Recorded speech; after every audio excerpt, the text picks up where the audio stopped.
Assalamualaikum warahmatullahi wabarakatuh. Selamat sejahtera. Malam ni kita ambil satu soalan daripada rakan-rakan sepersewelan kita. Nice sikit. Green tea campur teh, calming tea apa dah.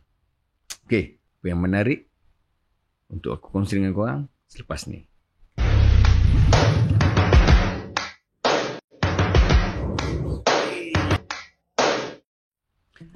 Okay. So, ini dia soalan dia. Daripada rakan-rakan yang message dekat YouTube aku dan juga dekat Facebook. So, summary dia lebih kurang macam ni lah. Bro Jim, apa tanda-tanda saya sudah sembuh anxiety? Macam mana kita nak tahu kita dah sembuh? Menarik soalan ni. Jadi itu soalan yang semua orang tertanya-tanya. Ada yang dah duduk dah sakit 2 tahun, 3 tahun, macam aku 2 tahun, 2 tahun setengahan, 3 tahun. Ada orang yang 5 tahun, ada orang yang 7 tahun, ada orang yang 15 tahun sakit. Jadi masing-masing tertanya-tanya. Macam mana, apakah tanda saya dah sembuh? Macam mana saya dah sembuh? Macam mana aku boleh detect aku dah sembuh dulu? Mari kita share sikit lah pengalaman. Macam biasa, aku bukan doktor. Aku tak ada apa-apa credibility medik untuk bagi korang pointer pasal kesihatan. Aku tak ada pelajaran berkaitan dengan kesihatan. Kebanyakannya apa yang aku kongsi pada korang ni adalah perkongsian pengalaman aku sebagai seorang pesakit yang dah sembuh. Alhamdulillah dah sembuh.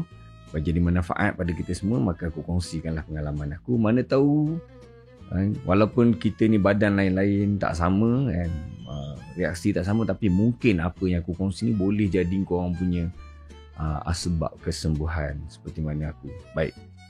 Jadi antara benda yang menjadi tanda-tanya orang yang dalam proses nak sembuh daripada penyakit anxiety ni ialah mereka tak tahu ciri-ciri bila dia akan sembuh. Sebab tempoh sakit tu lama, satu hal. Tempoh sakit tu lama. Makan 2 tahun, 3 tahun, sebab dia bukan sakit fizikal. Anxiety ni dia bukan sakit. Dia memang adalah dia sakit fizikal daripada GERD tu kan. Tapi bila kau kena anxiety, maka dia bukan lagi sakit fizikal, dia dah start mental. Tapi mental ni kalau tak diselesaikan, kalau kita layan terus gila dia ni, maka kita akan berterusan sewil dan akhirnya dia akan reflect pada fizikal kita juga. Tu masalah dia, bahaya dia dekat situ. Jadi memang kena usahakan untuk sembuh. So apabila telah lalu proses-proses sembuh, korang pun tahu apa aku punya video-video, tolonglah pergi ke anxiety.imregime.com tu, alamat yang aku selalu share dekat link dekat description bawah pun ada.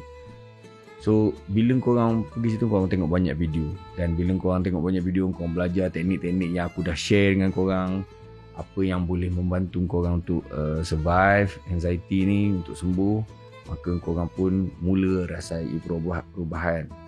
Jadi apakah ciri-ciri atau tanda-tanda orang yang telah sembuh daripada anxiety?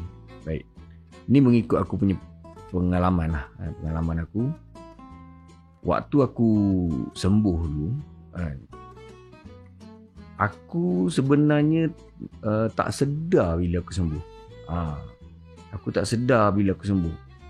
Maknanya aku tak perasan. Aku terus proses cuba untuk baik tu dengan aku buat segala teknik aku. Aku makan cuka apple, aku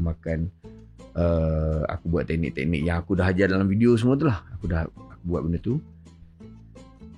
Dan masa dia panjang juga. Aku ambil masa proses untuk sembuh tu dalam 2 tahun setengah. Dia total dia lebih kurang dalam 5 tahun. Jadi proses aku nak sembuh tu pun lama. Jadi bila dia lama tu, kau pun macam tak sedar bila kau sembuh.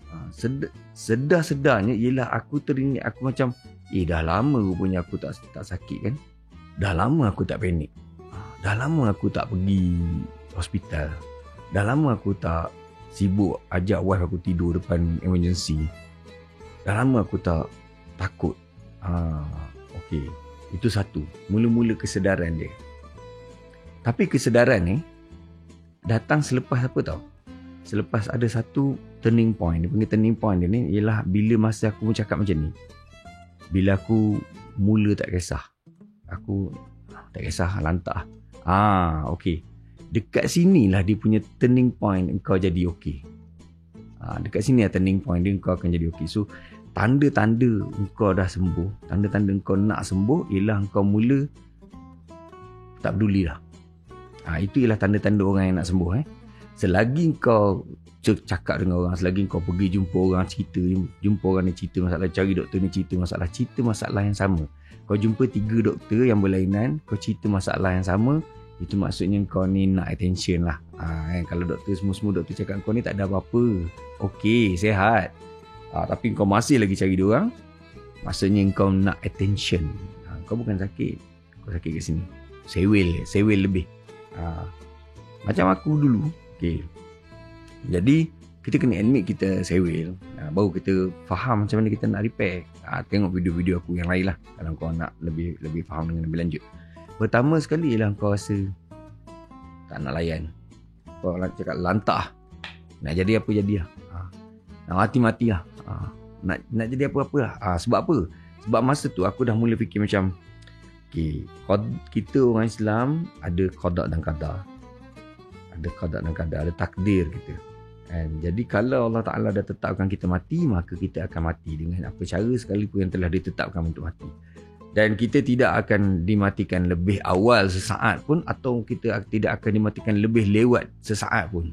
Kita akan mati tepat pada masa yang telah ditetapkan. Jadi kenapa kita nak risau? Kenapa kita nak anxiety? Kenapa kita nak panik? Kenapa kita nak takut mati kalau mati tu dah tentu? Cumanya bila tu tidak diberitahu, kan? Jadi kalau kita duduk risau runsing, kita akan rugilah umur kita jadi rugi. Jadi baiklah kita cakap lantak lah. So pada ketika aku cakap macam tu, lantak lah, jadi seluruh apa benda yang berlaku dekat badan aku, yang sensor aku rasa sakit ke, apa yang aku rasa, yang aku tahu dah ni sewel kan, aku dah terus macam lantak lah, sewel lah. Aku macam aku sesak nafas ni, lantak lah, kalau aku sesak nafas nak mati, kejap lagi mati, aku buat macam mana pun mati juga kan. Aku fikir macam tu.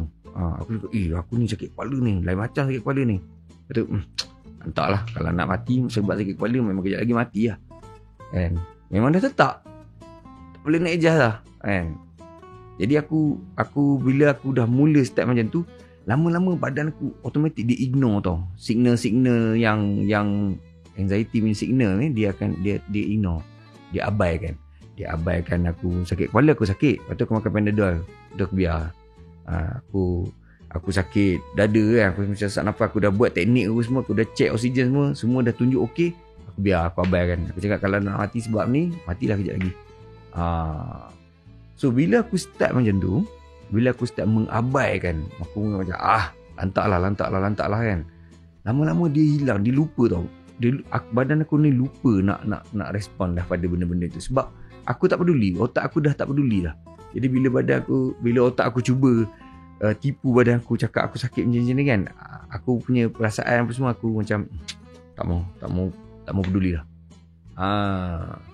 Dan bermula dari situlah aku dia cakap, lama dah aku tak sakit, lama dah aku tak tidur dekat emergency, lama dah aku tak perlu cari doktor, research. Aku dah lama dah tak buat benda-benda ni. Masa itulah dia tanda-tanda anda sama ada dah sangat hampir nak sembuh ataupun dah memang sembuh dah. Itulah dia. So nak menuju ke arah kesembuhan macam tu, dan kesembuhan mental tau, kita kena ingat kita yang ada anxiety ni, kita bukan sakit fizikal tau. Physically doktor check apa semua doktor cakap okey, tak ada masalah. So kita kena yakin kita memang tak ada masalah fizikal. Kita tidak sakit fizikal, kita sakit sini. Jadi untuk membaiki sakit sini, tanpa makan ubat psikologi, pergi lawatan psikologi kan, tanpa makan ubat-ubat tu, buatlah macam mana yang aku ajar, teknik-teknik yang aku dah tunjuk. Pertama, kita kena sedar. Kedua, kita kena confirm. Tu je. Dua benda je. Pertama, kena sedar. Sedar apa? Sedar aku tak sakit sebenarnya. Aku sewel. Tapi kita kena confirmkan. Betul ke?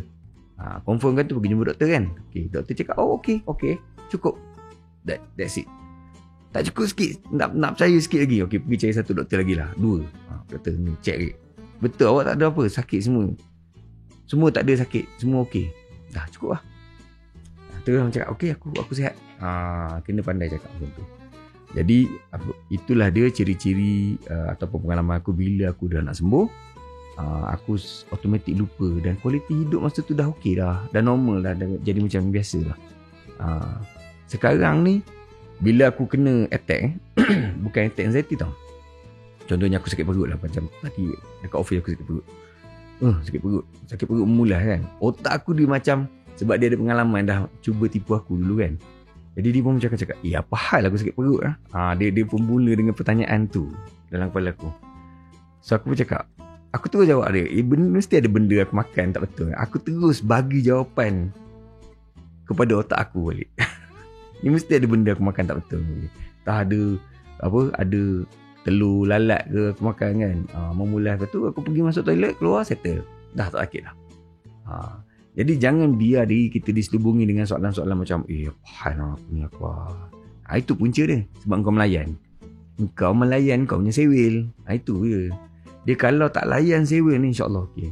Kalau kau melayan sewel kau ni, pergi jumpa sana, pergi tanya, pergi cerita sana, cerita sini, cerita sana. Tak selesai. Kita kalau boleh, kita tak nak cerita supaya badan kita lupa, supaya telinga kita tak dengar dah cerita pasal kita sakit. Itu cara dia. Kalau korang tak boleh buat macam ni, susah. Alright? Okay, aku harap kita semua sama-sama sembuh. InsyaAllah. Bye-bye. Assalamualaikum.